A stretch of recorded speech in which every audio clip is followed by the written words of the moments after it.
Literally every IB kid will tell you this, but oh my gosh.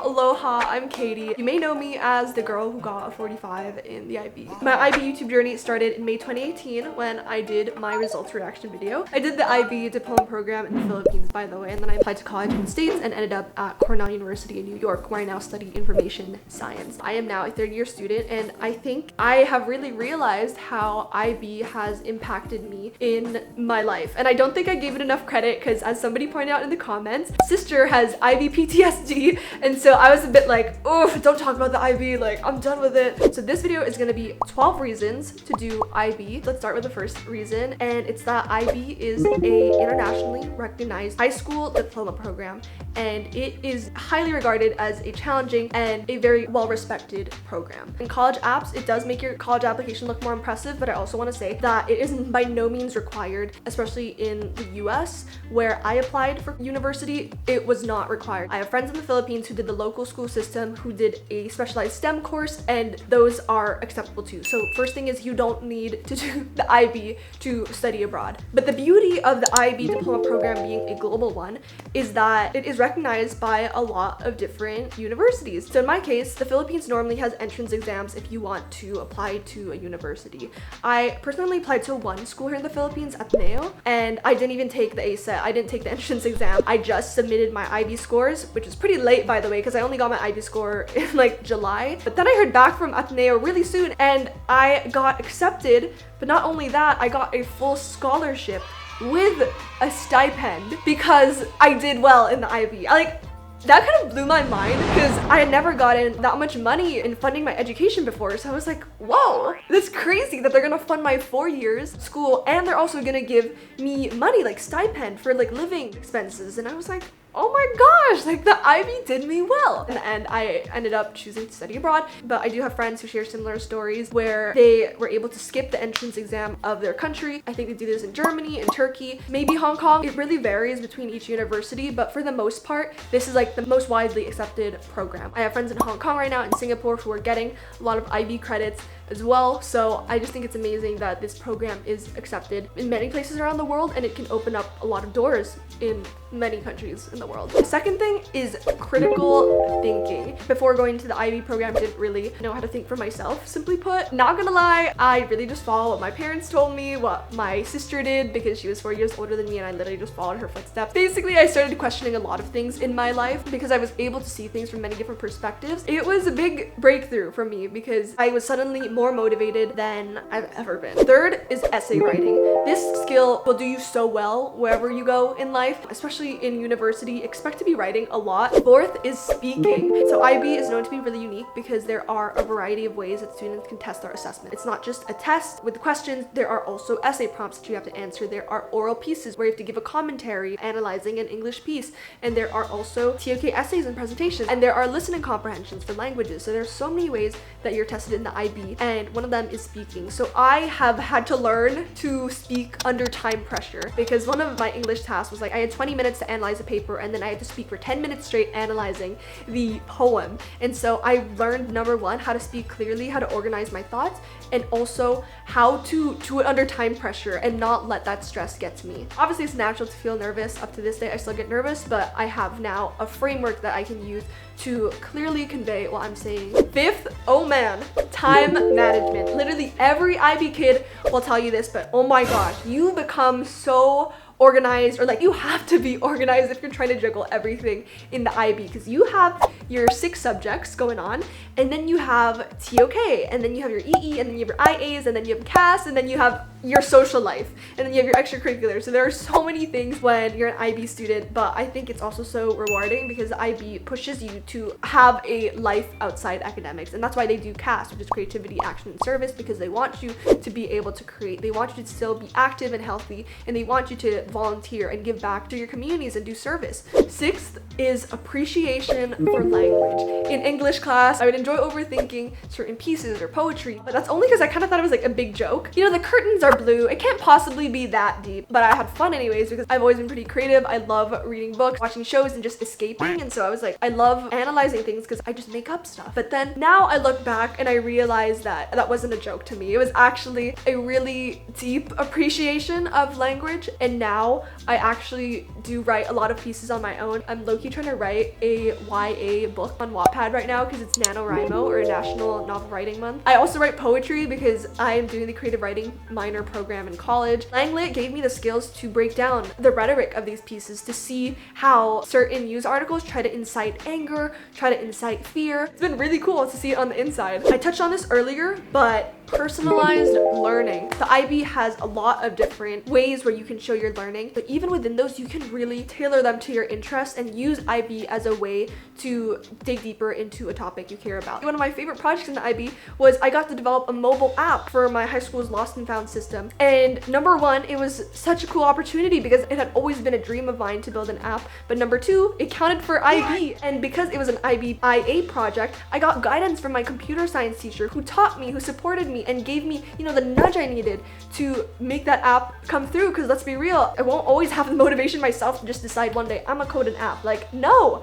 But the IB kept me accountable because number one, I had to do it for a chunk of my grade, and I also was given the framework from the IB to succeed in it. And so I'm so grateful for that, because that spirit of being able to just have an idea and go for it is something that just motivates me so much nowadays. And it's why I've started other websites. I've worked with teams at Cornell now to develop other web and mobile apps, and it really started in IB for me. So one example is for my math IA, I actually wrote about YouTube. And my research question was, how often should I upload a new video to optimize the number of views that I get? The answer I got was 6.7 days, which is basically 7 days, which is a week. And that is what I had already been doing. So to actually get the chance to mathematically prove it and then get a 7 on it was like very rewarding. And the last one was really random, but for my chemistry IA, I looked at the oxidation of kale, because one thing I always wondered is, when I grew up and we bought like fresh greens, my parents would always say, you know, put it in the refrigerator and try to eat it as soon as possible so it's still fresh. But I didn't really understand that. So in my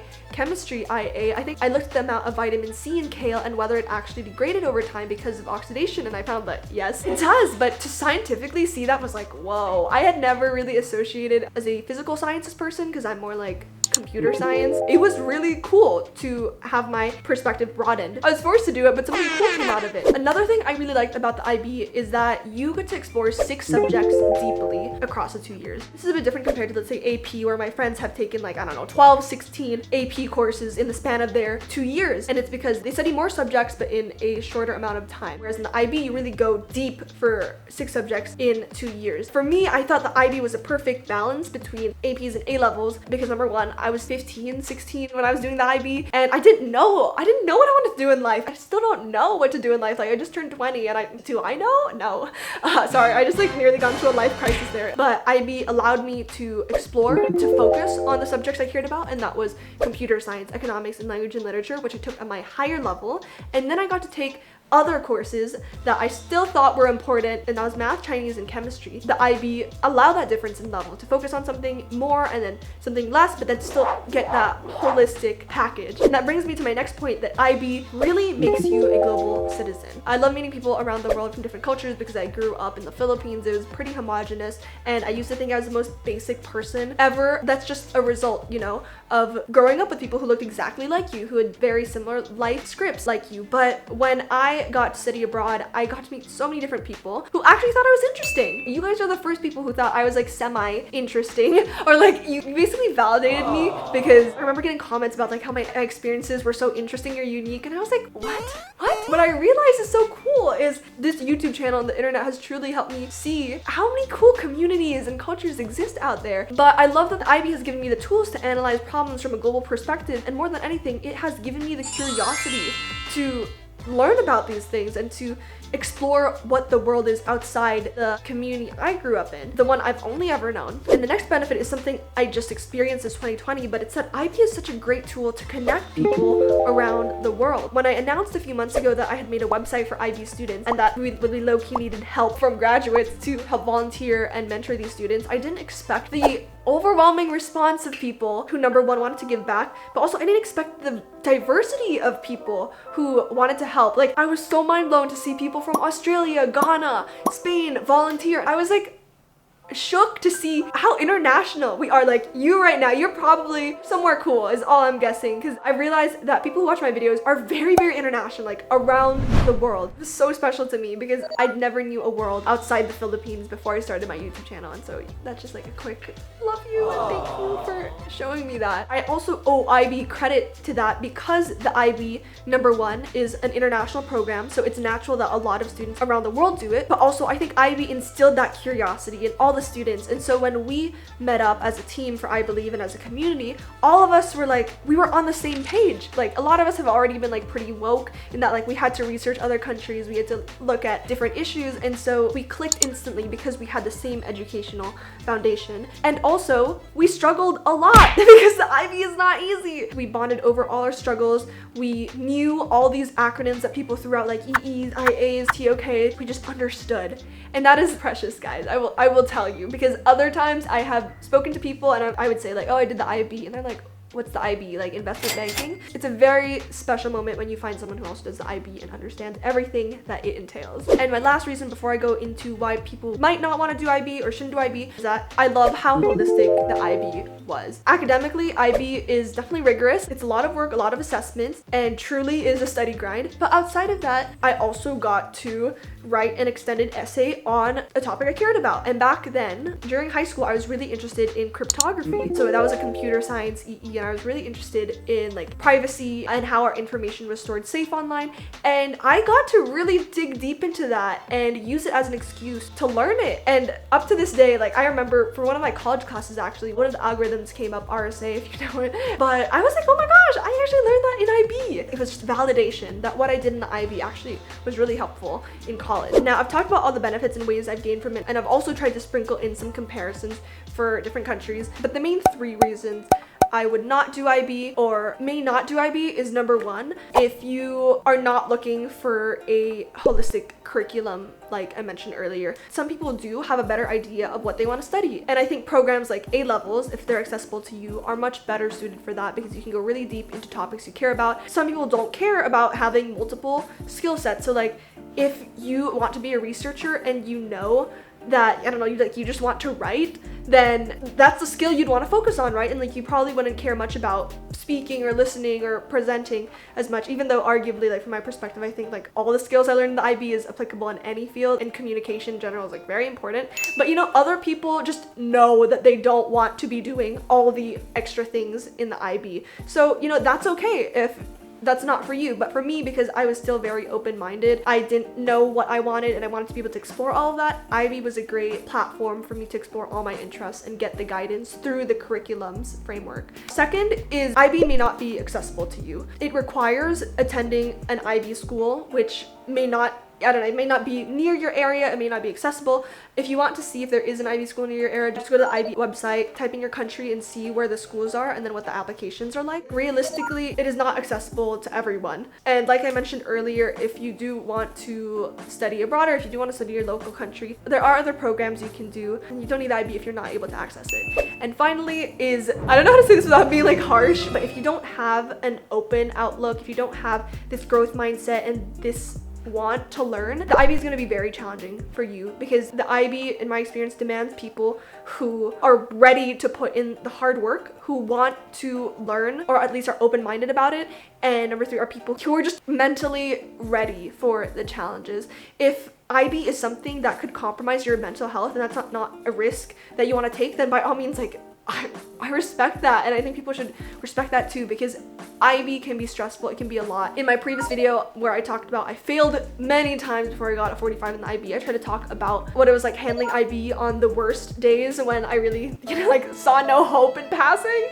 But IB is not going to be easy is what I'm trying to say, and if you are going to go into it, I really think it's important to have a strong foundation, so to have a strong community, to have support from your family, to have support from your school, to personally be ready for this adventure and to be excited for it. And I know it can sound scary, but honestly, if you have the slightest interest, like if this challenge excites you in like the smallest way, I guarantee that that seed can sprout throughout IB. You will really gain so much resilience from it, because when I started the IB, I wasn't prepared, you know. My personal commitment when I started the IB was like, I'm not gonna focus on grades. I'm not going to make it my life purpose to get a 7. I just want to use this as a way for me to like test my limits. Like, let's see what would happen if I just put in my all, and like, where will that take me? And so that drove me throughout the course of IB, and is ultimately why I think I was able to do really well in IB, is because I went into it focusing on the learning, focusing on the opportunities that IB gave, instead of focusing on, you know, the negative part with like, oh, it's so much work, blah, blah, blah. I tried to reframe everything, and I was like, this work is going to make me become stronger. It's already improving my time management skills. It's improving my communication already, and I want to keep growing through this to see where this could take me. And as a final plug, I want to encourage you to check out IBlieve, because this is a new community that my friends and I have started. And by friends, I mean people I met online who have become like close online friends over the past few months. We offer free mentoring and tutoring for students who've been affected by COVID. We create a lot of content, so we do a lot of articles that explain what are our best tips, how do you get an A in TOK or an economics EE or your math IA. We cover everything we wish we knew, and we are just a community of graduates and high school ambassadors dedicated to pooling all the resources we have together to help everybody succeed. We want to increase the accessibility to resources so that people can do well in the IB, that people feel encouraged to, and that they have a supportive community that has got their back. And that is something I wish I had when I was doing the IB. And those are my thoughts. I hope whether you are a prospective student or a current student, that this video gave you more perspective on the IB diploma program. Give this video a thumbs up if you enjoyed it. If you want to see more IB videos, because these days I'm not sure if you guys still want to see more IB videos. I've already done a how I got a 45 / beginner's guide to IB series for the top right eye. But for this video and my last video on failing IB, I thought of them because I'm talking to a lot of people in the IBlieve community, and I realized there were some videos I still hadn't covered on my channel. So I wanted to, you know, wrap them up, give them to you so you have the full picture. And make sure to subscribe for more videos, especially if you want to see more IB content. I will try my best to make them if you just request them and tell me exactly what you'd find helpful. Let's keep in touch on Instagram. I'm at AlohaKDX. You can DM me. Make sure to pop over to the description and click all the links, explore IBlieve, because I think you will find it super helpful, and make sure to join our community. I will see you in less than a week with another new video. Keep going, guys. Bye.